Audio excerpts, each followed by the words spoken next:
Hi guys, good evening. Here I go. Tagalogin ko ito ha, baka marinig nila ako. Anyway, nakatanggap ako ng sulat ng GP ko at sabi is mag-book daw ako ng schedule para sa vaccine ng pneumonia at influenza. So guys, before I continue, good evening to all, good morning to the Philippines, good morning around Asia, and good evening, probably good afternoon around the States. Shout out sa mga kaibigan ko, sa mga nagmamahal o nanonood sa akin. Guys, first of all, I was amazed tonight. Akala ko kasi kumain ako ng kanin. Look at this guys. Ito na yon. Ito na lang. Ito na lang natira. So, bali, ito na lang. Maliit na talaga. Pwede na nga i-cover yan eh. Anyway, lumiit talaga ako guys. And I'm so happy. I'm about to do my exercise. So, kaya ganito ang suot ko. Nakatanggap ako ng sulat sa GP na mag-book daw ako ng influenza vaccine at saka appointment ng pneumonia. Kasi po, kaming mga may kidney problem, prone po kami sa ubo, sipon, kasi mahina po yung immune system namin daw. So, ang ginagawa ko naman po, dahil alam kong deprive ako sa mga vitamins na natural, dahil nga hindi ako pwedeng kumain na kung ano-ano, kahit gulay o prutas man yan, limited talaga. So, nagsusupplements po ako. Sa next vlog ko po, iba-vlog ko yung mga supplements kong iniinom. Pero ngayon, hindi naman ako masyadong nag-worry niyan dahil masupplementahan naman yan. So anyway, meron akong vitamin D at vitamin D3 at vitamin C na iniinom dahil nga hindi ako naaarawan at bihira din naman din talaga ang araw dito sa UK. At ang ako naman is umiinom ng vitamin C. So, ang sa akin lang napansin is, pag mag-change ang weather, madali akong inuubo. Pagka na inuubo ang mga bata sa school, nahahawaan ako kaagad. So, ginugol ko naman, ang sabi naman sa na ang pneumonia vaccine is 75% epektibo doon sa mga isang beses mo lang tatanggapin yan until you age 65 above. Ako ngayon 55 pa lang naman ako. I have 10 years to go. But dahil nga may kidney problem ako, so kailangan kong mag-vaccine ng pneumonia. So yeah, nagpa-book na ako on Monday. Kasi gusto ko sana this Friday, bukas. Kasi nga ang iniisip ko, baka magkaroon ako ng lagnat after. At least I have the weekend to just lie down. Pero walang gagawa doon sa clinic, so Lunes lang talaga, so Lunes yun, so come what may na lang after that. Anyway, yung influenza naman na sinasabi niya, ginugol ko rin. Hindi ko na kailangan yun guys, dahil na-vaccine naman din ako ng 3 beses, may booster naman na ako. Ayoko nang dagdagan pa yung mga foreign elements sa katawan ko. So, na-booster na ako. Tapos ngayon meron na akong pneumonia vaccine. So I don't think na kailanganin ko pa yon.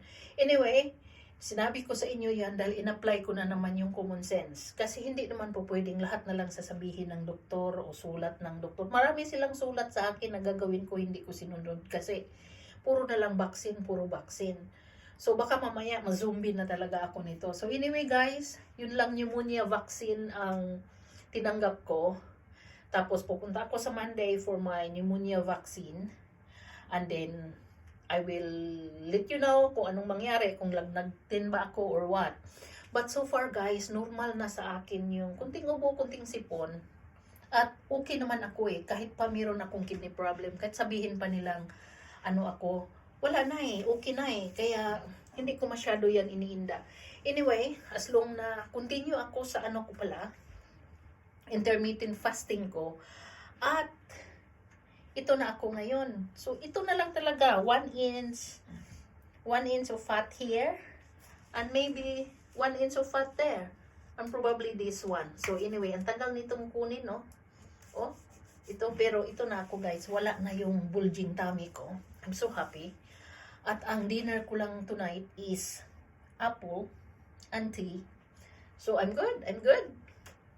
And lunch ko kanina, I was having, I did have rice, vegetables, and chicken. So ito ako ngayon.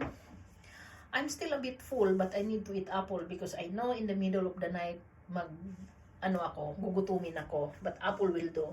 So ito ako ngayon, I'm so happy. Ang liit ko na pala. Oh, ito na lang, itong sa likod ko talaga guys, kailangan ko yung i-exercise ng pag ganon-ganon. And yeah, sa mga mag-vaccine po, masasabi ko lang dyan, kahit anong vaccine pa man yan, bago kayo tumanggap o bago kayo mag-ano ng vaccine, i-research nyo muna yung vaccine dyan sa atin na para sa COVID ngayon is kailangan nyo talaga yan tanggapin para maka-travel, maka-moving on kayo. Meaning, maka-move around kayo. Kami dito, normal na kami sa UK. Hopefully, tuloy-tuloy na ito. At naka-booster na kaming lahat. At ako naka-booster na rin. Kung may second booster pa yan, baka gagawin ko pa yan. Anyway, at least nagawa ko naman lahat na. At ito nga pneumonia vaccine sa Monday. Yung pneumonia vaccine, bihira lang ang taong bibigyan yan. Mostly bata. Pero yung mga may edad na, bihirang-bihira lang. Ito lang may mga chronic problem. So, let's see after that. But continue pa talaga yung fasting ko guys dahil gusto kong matanggal yung sa likod ko. At so far naman, everything works with me. I have less pain. Next time, i-vlog ko sa inyo kung anong mga vitamins ang iniinom ko. Lahat-lahat na yan. Kasi madami-dami din sila ha. And I'm surviving. And I'm okay. Sabi nila ng doktor, na pag may kidney problem ka raw, huwag kang magiinom ng mga supplements kasi daw, instead na nakakatulong, nakakasira.